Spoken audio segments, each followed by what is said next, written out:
बिहार विधानसभा चुनाव के नतीजे अब आने लगे हैं। रुझान जो अब तक सामने आए हैं उससे तो ये साफ है कि बिहार ने फिर से मन बना लिया है कि एक बार फिर से बिहार में एनडीए की सरकार बनने जा रही है। अब तक जो रुझान सामने आया, इस समय हम जब ये वीडियो रिकॉर्ड कर रहे हैं तो दोपहर के तकरीबन 12 बज रहे हैं और आधा दिन अब तक बीत चुका है। काउंटिंग के कई राउंड हो चुके हैं और उसके बाद जो रुझान सामने आए हैं उसमें बीजेपी और जेडीयू के नेतृत्व वाला एनडीए गठबंधन लगभग 190 सीटों पर अपनी बढ़त बनाए हुए है।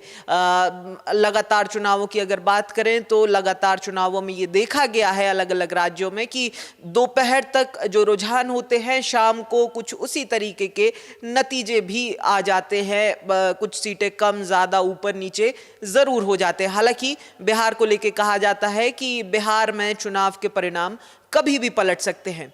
बहरहाल इस समय की अगर बात करें तो चुनाव आयोग का डेटा मैं आपको कुछ दिखाना चाहूंगा जो अब तक रुझान सामने आए हैं। बीजेपी सबसे बड़ी पार्टी बनकर उभर रही है इस नतीजों में।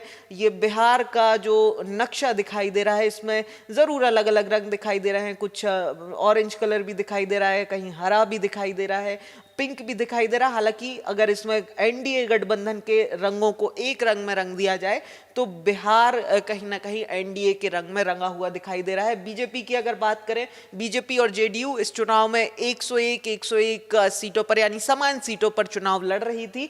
जो अब तक के रुझान आए हैं 84 सीटों पर बीजेपी लीड कर रही है। इस समय सबसे बड़ी पार्टी जो है 84 सीटों के साथ बीजेपी, सिंगल लार्जेस्ट पार्टी की अगर बात करें तो बीजेपी बन रही है। वहीं जेडीयू की बात करें तो 101 में से 76 सीटों पर आगे चल रही है। एनडीए गठबंधन के दूसरे दलों की अगर बात करें तो एलजेपी की अगर बात करें, लोक जनशक्ति पार्टी अगर बात करें तो इस समय 21 सीटों पर आगे चल रही है।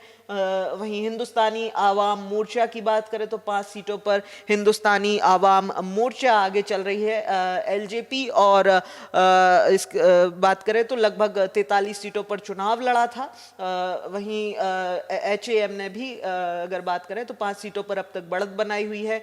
आरएलएम की अगर बात करें तो आरएलएम भी 3 सीटों पर आगे है। अगर बात करें तो अभी तक किसी भी सीट पर नतीजे सामने नहीं आए हैं। ये रुझान है।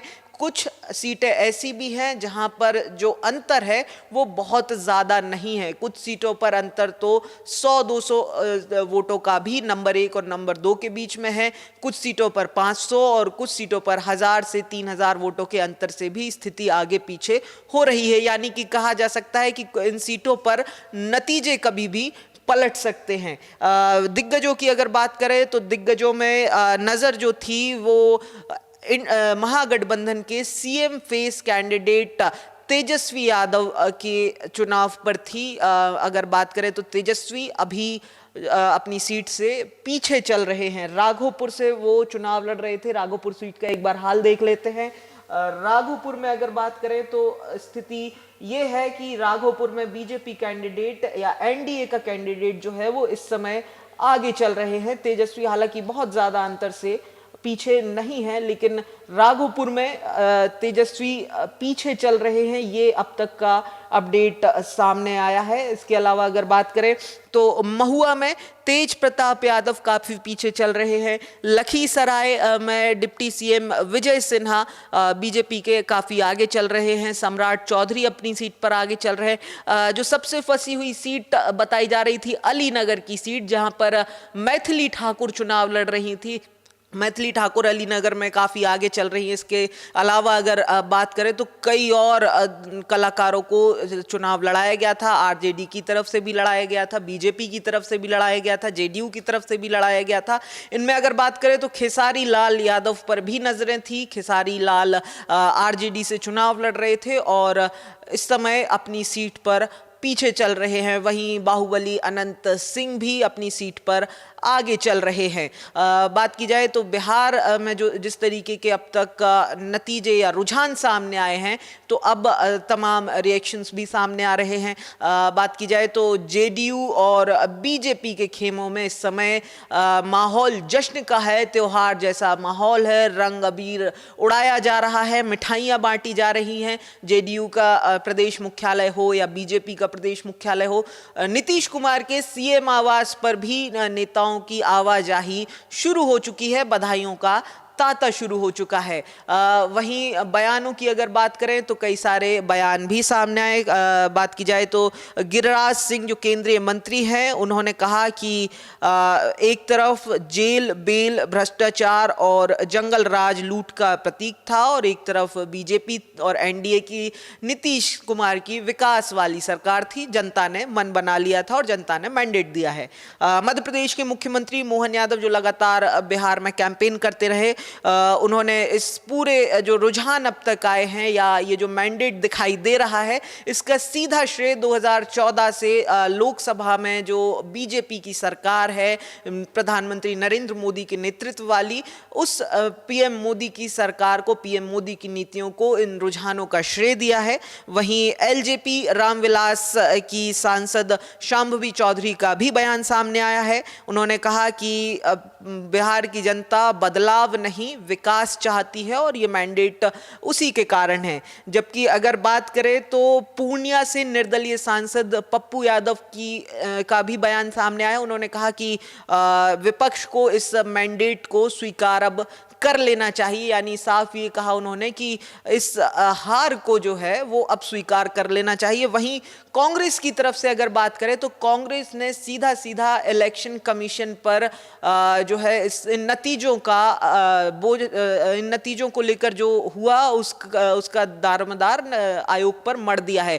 पवन खेड़ा की तरफ से स्टेटमेंट सामने आया। उन्होंने कहा कि जो रुझान आ रहे हैं वो उनसे तो ये लग रहा है कि ज्ञानेश कुमार भारी पड़ रहे हैं विपक्ष पर या बिहार की जनता पर। यानी उन्होंने सीधा ये कहा कि जो रुझान आ रहे हैं वो क्योंकि इलेक्शन कमीशन ने फाउल प्ले किया है, इसीलिए इस तरीके के नतीजे आ रहे हैं। हालांकि इस बात को लेकर तो कोई संशय शुरुआत से था ही नहीं कि अगर विपक्ष के पाले में ये कोई नतीजे पलटते हैं तो इस तरीके के रिएक्शन आने ही थे। अगर बात करें महागठबंधन की बात करें तो महागठबंधन की सीटों की अगर बात करें तो आरजेडी के खाते में महज 36 सीटें इस समय दिख रही हैं, जो चुनाव आयोग की तरफ से अब तक का आंकड़ा सामने आया है। इसके अलावा कांग्रेस पार्टी की अगर बात करें तो महज 6 सीटों पर कांग्रेस पार्टी इस समय सिमट रही है।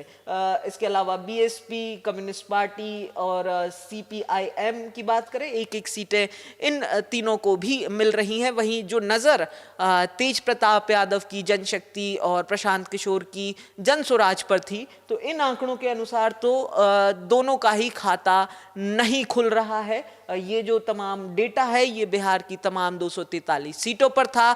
122 सीटें बहुमत के लिए ज़रूरी थी, जबकि एनडीए गठबंधन बहुमत के जादुई आंकड़े से काफ़ी आगे इस समय आगे चल रहा है। ये इन रुझानों में स्पष्ट दिखाई दे रहा है। हालांकि देखने वाली बात ये होगी कि शाम को जब नतीजे पूरी तरीके से स्पष्ट होंगे तो किसका पलड़ा भारी होगा। क्या ये रुझान नतीजों में कन्वर्ट होंगे या कुछ उलटफेर देखने को मिलेगा। जो बिहार के बारे में कहा जाता है कि बिहार के नतीजे कभी भी पलट सकते हैं। बहरहाल अब तक की अगर बात करें तो जो एग्जिट पोल थे वो एग्जैक्ट पोल साबित हो रहे हैं, और ना केवल एग्जैक्ट पोल बल्कि एग्जिट पोल की अगर बात करें तो तमाम एग्जिट पोल्स की अगर बात करें तो करीब 130 सीटें एनडीए को मिलती हुई दिखाई दे रही थी, लेकिन नतीजों में उस एग्जिट पोल से भी कहीं बड़ी जीत इन रुझानों में 12 बजे तक के जो रुझान है उनमें दिखाई दे रही है।